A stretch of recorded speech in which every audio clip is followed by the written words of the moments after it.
हाँ आप करो। हाँ, पर आप तो खुद हंस रहे हो ना पे कैमरे को उधर नहीं तो हाँ बोलो।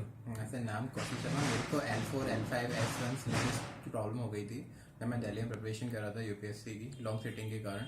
इसके बाद मैंने काफ़ी जगह इलाज कराया, जैसे अपोलो में भी कराया था, मेडिसिन लिए, स्टेरॉइड के इंजेक्शन भी लिए, और मैंने फोर्टिस में ओजोन के इंजेक्शन भी लिए, मैंने फिजियोथेरेपी भी ली थी दिल्ली में, ग्वालियर में भी ली थी। बट मेरे को इतना रिलीफ नहीं मिल पाया जितना यहाँ पे सर के वहाँ पे मिला मेरे को इस वर्ष फिजियोथेरेपी पे। और मेरे को करीबन 1.5 महीना सा लगा, बट अब मैं बिल्कुल सही हूँ। मैं स्टडी भी कर पा रहा हूँ, बैठ पर भी पा रहा हूँ, मेरे को कोई प्रॉब्लम नहीं है, मैं बाइक भी चला लेता हूँ, इतना कोई स्ट्रेस नहीं है। मतलब इन सब मेडिसिन से कोई असर नहीं हुआ जितना मेरे को सर के वहाँ फिजियोथेरेपी से हुआ। तो मतलब सर का बहुत अच्छा है skills, technical knowledge and all the things. So sir the best. Thank you.